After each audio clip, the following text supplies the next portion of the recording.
اردو زبان کی مختصر تعریف درج ذیل ہے۔ اردو برصغیر کی ایک اہم اور شیریں زبان ہے، جو مختلف زبانوں کے امتزاج سے وجود میں آئی۔ اس کی بنیاد 12ویں سے 13ویں صدی کے دوران اس وقت پڑی جب مسلمانوں کی آمد کے بعد عربی، فارسی اور ترکی زبانیں مقامی زبانوں، خاص طور پر کھڑی بولی، برج بھاشا اور پراکرت سے ملیں۔ ابتدا میں اردو کو ہندوی، ریختہ اور دکنی کے نام سے جانا جاتا تھا۔ دکن کے علاقوں میں یہ زبان پہلے ادبی شکل میں ابھری، جہاں محمد قلی قطب شاہ جیسے شعراء نے اردو شاعری کو فروغ دیا۔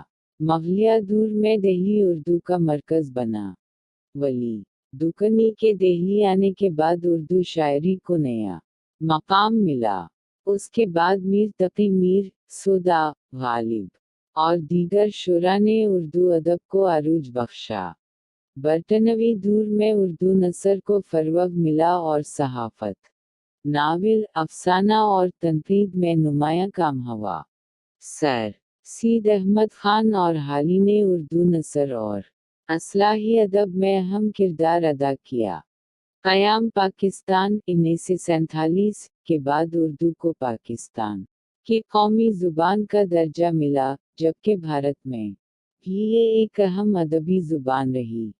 آج اردو ایک عالمی زبان بن چکی ہے جو ادب، صحافت، میڈیا اور ڈیجیٹل دنیا میں اپنی جگہ مضبوط کیے ہوئے ہے۔